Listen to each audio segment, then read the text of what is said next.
Très heureuse de vous retrouver sur la RTNC de développement pour cette session d'information. Madame, Monsieur, bienvenue. Sur instruction du Premier ministre Jean-Michel Sama-Lukonde, son directeur de cabinet, le professeur Paul Gaspard Ngondankoy, a échangé jeudi 9 novembre avec une délégation des syndicalistes membres de SIRAP, entendez syndicat interministériel de la réforme de l'administration publique et interprofessionnelle. Conduit par leur président, cette délégation a déposé un mémo de remerciement au chef du gouvernement congolais. Images et commentaires. Ces syndicalistes sont venus remercier le président de la République par l'entremise du Premier ministre Jean-Michel Sama-Lukonde Kyenge. D'abord, pour la publication du décret numéro 23/34 du 28 septembre 2023 de chef de division et chef de bureau de l'administration publique 23 ans après. Et aussi la promulgation des ordonnances numéro 23/180 du 24 août des directeurs de l'administration publique. C'est donc lors d'une marche pacifique partant de la place des Évolués à Gombe en passant par le mausolée Musée Laurent-Désiré Kabila et le Palais de la Nation avant de chuter à la primature que ces syndicalistes, membres de SIRAP, ont décidé de remettre un mémo de remerciement au chef du gouvernement. Le Premier ministre a poussé les ordonnances des directeurs de l'administration publique qui aussi depuis des décennies n'ont jamais eu des ordonnances. C'était passé à son cabinet et il a envoyé au chef de l'État. Le chef de l'État a signé les ordonnances pour les directeurs de l'administration publique. Troisième remerciement concerne l'augmentation ou l'ajustement sur les salaires des agents des carrières des services publics de l'État, qui était aussi une revendication pour nous à la primature. Nous sommes venus revendiquer, vu les paniers de la ménagère ne répondaient plus au critérium du marché. Nous avons dit que le gouvernement puisse ajouter 50 000 ou plus. Il venait de le faire. Signalant que la décision d'effectuer cette marche pacifique de remerciement à l'endroit du président de la République et du Premier ministre a été prise à l'unanimité le 4 novembre dernier à l'issue de l'Assemblée générale des agents, cadres et hauts fonctionnaires de l'administration publique, tous membres du syndicat SIRAP. Les voiries des voies urbaines de la ville de Kinshasa et celles de l'espace Grand Kasaï sont en pleine réhabilitation et construction. Ceci grâce aux différents projets initiés par le ministre d'État, ministre des ITPR, Alexis Guizarro. À cela s'ajoutent les reconstructions et réhabilitations des routes nationales à l'instar de la nationale numéro 1. Des précisions livrées au cours du briefing presse co-animé avec le porte-parole du gouvernement, Patrick Mouyaya. Les détails avec Fallon Mubungo et Richard Célio. Sous financement du Trésor public, Kinshasa a bénéficié de projets comme Kinshasa Zéro Trou, désenclavement du camp Luka, projet de l'avenue Nzolana, déjà opérationnel. Avec les ressources publiques-privées, Kinshasa et l'espace Grand Kasaï ont bénéficié du projet Tchilegelou, dont les travaux d'exécution est de 45% dans l'espace Grand Kasaï suite à la résiliation du contrat. Le projet de l'avenue Bianda est construit sous les financements des bailleurs de fonds. Excepté les projets de voirie cités si haut, le ministre d'État en charge des infrastructures a aussi évoqué la réhabilitation et construction des routes nationales. S'agissant des projets en ressources propres, vous avez entendu parler du projet Kinshasa Zéro Trou. Nous avons commencé par identifier à peu près 42 artères sur un linéaire de 86 km. Nous avions subdivisé ce projet Kinshasa Zéro Trou, les 42 artères, en deux lots. Le lot 1, qui est aujourd'hui totalement achevé.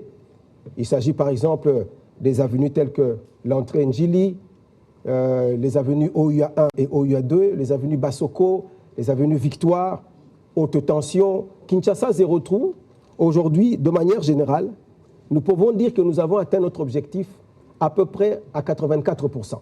Nous avons réhabilité des avenues comme Assosa, nous avons réhabilité des avenues comme Macampagne, nous avons réhabilité des avenues comme Okapi. Au Kasaï, quand même, il y a quand même quelques réalisations qui ont été faites dans le cadre de ce projet Tchilé-Gelou. Et aujourd'hui, nous sommes à peu près à un niveau de réalisation de 45%. Dans le volet route, ces grands projets que nous avons lancés, nous avons également, en termes de projet, aujourd'hui, la route qui va quitter Beni à Kisangani, qui est déjà financée en fonds propres par le gouvernement. Nous venions d'inaugurer, c'est différent, la route entre Kasumbalesa et Sakania, 150 km. Nous avons eu l'honneur d'accompagner le chef de l'État. Cette route, 150 km, avec 2 ports secs importants.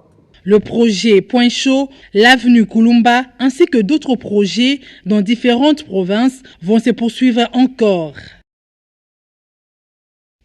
Pendant ce temps, l'Observatoire africain de la sanction positive et les valeurs de paix a décerné quelques symboliques au ministre de la Communication et Médias, Patrick Mouyaya, suite à sa distinction en sciences de la communication et de l'information au sein du gouvernement Sama Lukonde. Une fois de plus, Fallon Mubungu. Écharpe au cou écrit au nom de Patrick Mouyaya, symbole de continuer la lutte jusqu'au bout. Remise de la coupe qui symbolise le modèle de la jeunesse congolaise et africaine en général. Remise d'un livre et d'un portrait. Ce sont là les symboliques apportés par l'Observatoire africain de la sanction positive et les valeurs de paix venus décorer le ministre de la Communication et Médias, Patrick Mouyaya, en son cabinet de travail. Le choix porté sur le patron de la communication et médias en RDC s'explique par sa distinction dans la pratique de la science de l'information et de la communication au sein du gouvernement Sama Lukonde. Nous avons pensé que le ministre Patrick Mouyaya, il fait honneur à la science de communication. Parce que autant sa communication, elle est très bonne, autant nous ne pouvons pas, nous, professeurs, qui avons l'occasion de former les gens dans tous les domaines, nous ne pouvons pas laisser passer. Au contraire, nous souhaitons qu'il puisse continuer, qu'il soit le modèle des autres jeunes en ce qui concerne la communication, afin que les jeunes puissent suivre des modèles comme le sien. Voilà pourquoi nous sommes venus lui donner quelques symboles pour l'encourager à suivre cette voie. Signalons que l'Observatoire africain de la sanction positive et les valeurs de paix a pour devise dignité, paix et humanisme. Cette structure scientifique est composée de 30 professeurs des différentes universités africaines. La santé mentale sera intégrée dans la loi cadre sur la santé en République démocratique du Congo. Tel est le souhait des acteurs de la société civile œuvrant dans ce secteur. Ils ont déposé la proposition de loi sur la santé mentale en République démocratique du Congo à l'Assemblée nationale qui sera portée par le député Dédé Mopassa. C'était jeudi dans l'après-midi au Palais du Peuple. Judith Mambabois et Florie Kandé. Les membres du réseau des ONG d'action en santé mentale ont déposé la proposition du projet de loi sur la santé mentale en République démocratique du Congo. Cette branche de la santé, souvent mal comprise et un peu négligée, doit être reconnue à sa juste valeur dans notre pays. Selon l'Organisation mondiale de la santé, on ne peut parler de la santé sans santé mentale. C'est ainsi que ces acteurs de la société civile l'ont fait leur cheval de bataille. Ils ont soumis cette proposition au député Dédé Mopassa dans le but de cheminer ensemble jusqu'à sa promulgation. On a pris trop de temps. Pourquoi? Parce qu'il fallait fignoler, remettre la légistique en place pour que ça soit une loi potable qui ne dérange pas les autres lois. À partir d'aujourd'hui, le bureau va prendre connaissance, il va renvoyer ça au bureau d'études pour voir la légalité. Et ensuite, ils vont répondre de la recevabilité technique. Ça va aller au gouvernement. Et le gouvernement a 15 jours pour répondre. Et dès que le gouvernement examine 15 jours après, il nous retourne. Mais si le gouvernement n'agit pas dans 15 jours, automatiquement, nous le prenons en charge. Les membres du ROASAM se disent satisfaits de cette démarche qui a abouti comme ils le souhaitaient. Notre rôle majeur était celui de rappeler le rôle et la place qu'occupe la santé mentale dans la santé publique de notre pays. La santé mentale, c'est un thème important pour le développement de notre pays. Aujourd'hui, avec le concept santé universelle, nous avons voulu effectivement faire passer en premier aussi et mettre l'accent sur la santé mentale. C'est de cette manière-là pour nous de compléter la vraie définition de la santé publique ou de la santé en général. La santé est un état de bien-être physique, social et mental, car tout est conditionné par notre psychologie. Ici est de signaler que dans cette loi, il y a l'intégration des psychologues, cliniciens, des assistants sociaux, des anthropologues, ainsi que des aumôniers dans la chaîne des personnels soignants. Le projet Kasangulu Smart City, cité Lipamboli, vient d'être lancé officiellement ce vendredi 10 novembre. C'était au fleuve Congo Hotel en présence du ministre du Numérique, Désiré Cachemire Eberande Kolongele, représentant du chef de l'État. Pour ce projet basé à Kasangulu, les immobiliers seront construits sur un étendu de 40 hectares. Le développement durable du Congo central est le mobile du dit projet. Georges Sapidou était présente pour le compte de la RTNC de développement. Lancement du projet de développement dénommé Kasangulu Smart City, cité Lipamboli, un projet qui consiste à la construction et vente des maisons smart construites selon les normes modernes en vue de désengorger Kinshasa, mais aussi de faire développer la province du Congo central en particulier et de la République démocratique du Congo en général. La ville de Kasangulu est donc choisie pour la construction de la cité Lipamboli, une cité de 40 hectares qui sera composée des maisons de ville et des appartements au milieu des centres commerciaux, d'écoles, d'hôpitaux, d'hôtels et de parcs. Son Excellence, Monsieur le Président de la République, qui est très attaché au numérique, en ce que, dès l'entame de son mandat, il avait déjà annoncé sa vision de faire du numérique congolais un levier d'intégration, de bonne gouvernance, croit fermement non seulement aux initiatives publiques, mais aussi et surtout aux initiatives privées qui sont susceptibles de pouvoir concourir tous ensemble à la transformation digitale de notre pays et ainsi de donner au numérique une place de choix pour en faire un véritable levier du développement. Le président directeur général de la cité Lipamboli s'est expliqué sur les vraies raisons de ces projets. Les gens qui veulent investir dans le secteur agricole, de venir déjà trouver des maisons modernes dans le secteur, qui leur permettra facilement de s'investir. Et s'ils trouvent déjà des bureaux, ils trouvent des maisons, il y a des écoles pour leurs enfants et autres, c'est facile pour ces gens-là de pouvoir investir. Automatiquement, en faisant cela, nous allons booster l'économie de nos provinces, pas seulement parce qu'on commence sur Kasangulu, mais ça nous permettra de booster l'économie de nos provinces. Les représentants de la communauté Né-Congo se réjouissent du choix porté sur la province du Congo central. Les gens ne doivent pas seulement vivre à Kinshasa. Au nom de la communauté Congo, nous offrons tout notre soutien à l'investisseur et nous pouvons les rassurer que l'appui de la population sera toujours disponible. La cérémonie s'est clôturée par la coupure du ruban symbolique en vue de lancer ces projets et c'est en présence des partenaires et contractants du dit projet. Certaines avenues de la ville-province de Kinshasa sont impraticables. Illustration ici des avenues Colonel Ebeya et du Livre dans la commune de la Gombe où les engins roulants ont du mal à circuler. Constat fait par nos reporters. Les avenues Colonel Ebeya et du Livre se trouvent dans un état de délabrement très avancé. Et cette situation dure depuis plusieurs mois. Les usagers de ces tronçons se plaignent de cet état de la route qui pousse même les transporteurs comme les motocyclistes à hausser les prix de transport. Il faut chercher les gens qui se soucient pour la population. Mais sinon, ici, on n'a pas tellement pénalisé la population, mais on a aussi pénalisé l'institution qui est en face, parce que ça en souffre. Les gens qui viennent ici, quand il plaît, il n'y a pas moyen d'entrer là-bas. La population de son côté s'inquiète particulièrement de cette situation. En plein saison de pluie, la boue gagne progressivement les habitations, empêchant ainsi une bonne circulation des véhicules. occasionnant aussi des embouteillages, une situation inconvéniente qui expose les usagers. Ça dit de longue date, on n'arrive pas toujours à trouver une solution pour ça. C'est pour cela que vous voyez, tous les gens sont en train de passer en difficulté.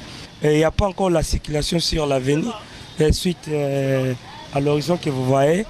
C'est ce qu'on demande, s'il y a des volontaires qui puissent un peu aider la population de trouver la solution de l'endroit. Si la commune miroir qui regorge les principaux organes du pouvoir de la République se trouve dans cet état, que dire des autres communes périphériques? Pénurie d'eau potable, insécurité, tels sont les mots qui sont récurrents dans le quotidien de la population du quartier Molende dans la commune de Selembao depuis des lustres. Autant dire que les habitants de cette municipalité de la capitale ont beaucoup d'autres soucis qui défavorisent manifestement l'épanouissement du capital humain. Incroyable mais pourtant vrai. À Selembao, l'eau potable est une denrée tellement rarissime qu'il faudrait absolument faire la queue pour espérer s'approvisionner. Au quartier Molende, les habitants ont trouvé un oasis dans cette parcelle, laquelle un forage a été installé par une ONG aux actions caritatives. On éprouve des sérieuses difficultés pour s'approvisionner en eau, car nous n'avons qu'un seul forage. Prière aux autorités de nous en construire d'autres. Même 4, ça sera mieux. Avec 500 francs, on peut se constituer des réserves pour un bidon de 20 litres. Pas d'eau et non plus d'électricité. Décidément, la Régie des eaux et la SNEL se sont carrément inscrites aux abonnés absents. Et comme si la coupe n'était pas déjà pleine, l'insécurité a aussi pris de l'ampleur dans ces quartiers à cause notamment des Koulouna.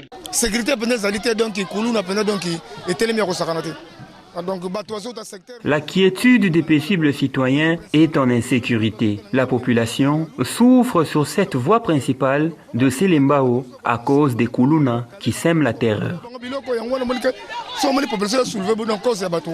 Les autorités feraient œuvre utile en se penchant sur cette situation. Les desiderata de la population réclament d'être pris en charge. À présent, lisons les journaux parus cette matinée dans la capitale dans une sélection et commentaires de Amina Waema. Tout de suite, revue de presse.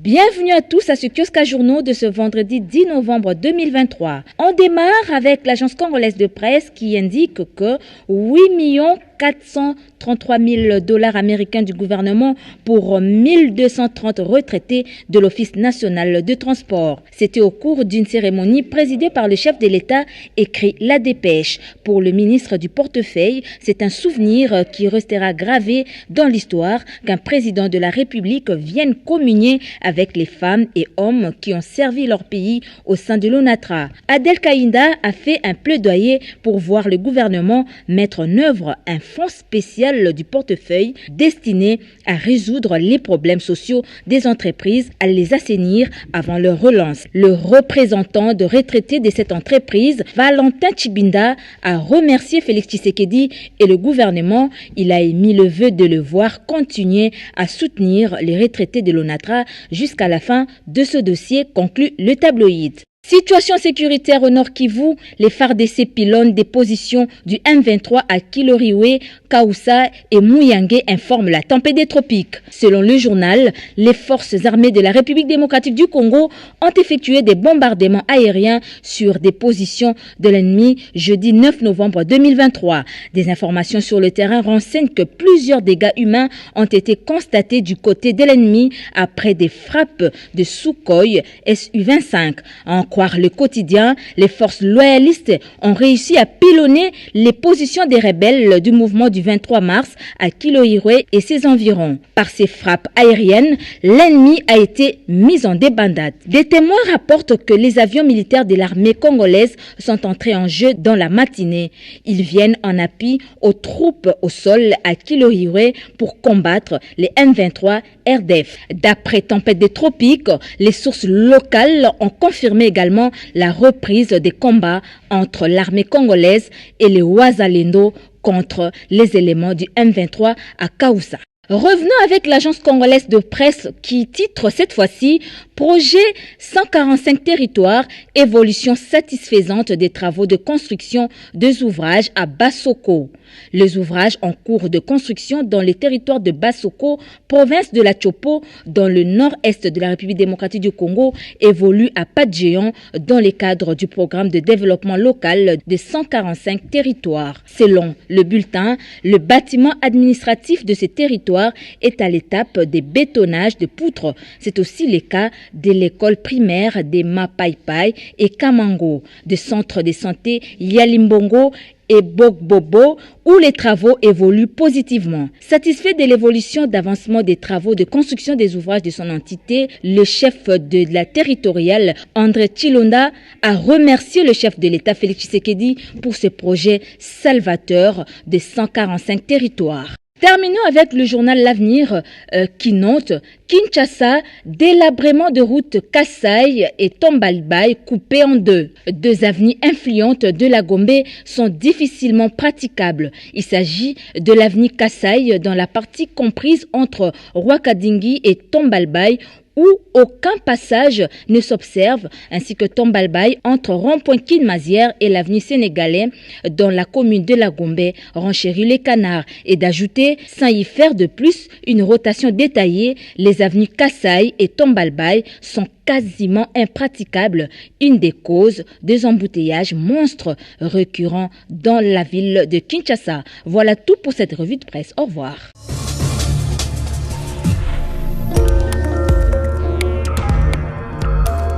Fin de ce journal, Madame, Monsieur. Merci de l'avoir suivi. Je vous retrouve demain à la même heure et avec le même plaisir. Au revoir.